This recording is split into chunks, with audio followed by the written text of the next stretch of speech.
ಸಾಗರ ಆಸ್ಪತ್ರೆ ದೇವರ ಕಗ್ಲಳ್ಳಿ ಕನಕಪುರ ರಸ್ತೆಯಲ್ಲಿರುವಂಥ ದೇವರ ಕಗ್ಲಳ್ಳಿ ಬಳಿ ಇದ್ದೀವಿ. ನಮ್ಮ ಶ್ರೀನಿವಾಸ್ ಅವ್ರ ತಾಯಿ ನೆನ್ನೆ ತೀರೋದ್ರು. ವೈದ್ಯರ ನಿರ್ಲಕ್ಷ್ಯ ಕಡೆಯಿಂದ ತೀರೋದ್ರು. ಅದ್ರ ಬಗ್ಗೆ ನಾವು ಈಗಾಗಲೇ ಒಂದು ಲೈವ್ ವಿಡಿಯೋ ಮಾಡಿದ್ವಿ.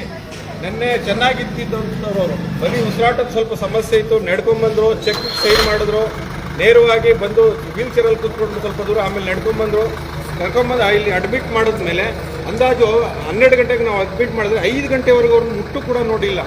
ಇದು ಆಸ್ಪತ್ರೆ ಅಂತ ಹೇಳ್ತೀವ ನಾವು, ಹೇಳೋಕ್ಕಾಗ್ತದೆ ಇದನ್ನು? ಆಸ್ಪತ್ರೆ ಅಂದರೆ ದೇವಸ್ಥಾನ, ಇದು ದೇವಸ್ಥಾನ ಅಲ್ಲ. ರೋಗಿಗಳ ಪಾಲಿಗೆ ನರಕ ಇದು. ರೋಗಿಗಳ ಪಾಲಿಗೆ ನರಮೇಧ ನಡೆಯುವಂಥ ಜಾಗ ಇದು. ಸೊ ಇವರು ಇಲ್ಲಿ ಮೆಡಿಕಲ್ ಕಾಲೇಜನ್ನು ಮಾಡ್ಕೊಂಡಿದ್ದಾರೆ.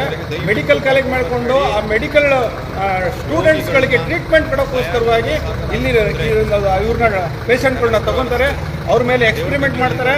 ಎಕ್ಸ್ಪೆರಿಮೆಂಟ್ ಮಾಡಿ ಯಾವುದಾದ್ರೂ ಇಂಜೆಕ್ಷನ್ 6 ಗಂಟೆಗೆ ಕೊಟ್ಟಿದ್ದು ಇಂಜೆಕ್ಷನ್ 6 ಗಂಟೆ ಇಂಜೆಕ್ಷನ್ ಕೊಟ್ಟಮೇಲೆ ಅವ್ರು ನಿಧಾನವಾಗಿ ಅವ್ರ ಸ್ಯಾಚುರೇಷನ್ ಕಡಿಮೆಯಾಗಿ ತೀರೋಗ್ತಾರೆ, ಸತ್ತೋಗ್ತಾರೆ, ಸಾವನ್ನಪ್ತಾರೆ. ಖಂಡಿತ ಕರ್ಕೊಂಬರ್ಬೇಡಿ.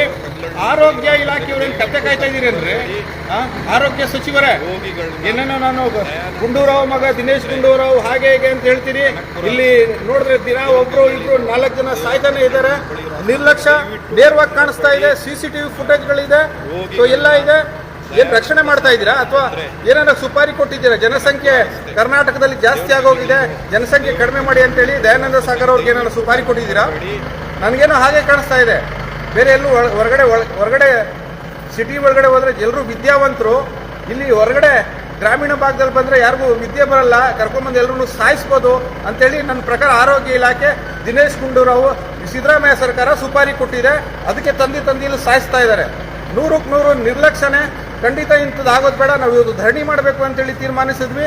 ಅವ್ರ ಕುಟುಂಬಸ್ಥರ ಒಂದು ಮನವಿ ಮೇರೆಗೆ ಬೇಡ, ಇನ್ನೊಂದು ಸಲ ನಿರ್ಧಾರ ಮಾಡೋಣ ಅಂತೇಳಿ ಎಲ್ಲ ಸಂಘಟನೆಗಳವ್ರಿಗೂ ಮನವಿ ಮಾಡಿ ನಾವೀಗ ಹೋಗಿ ಅಂತಿಮ ಸಂಸ್ಕಾರ ಮಾಡ್ತೀವಿ.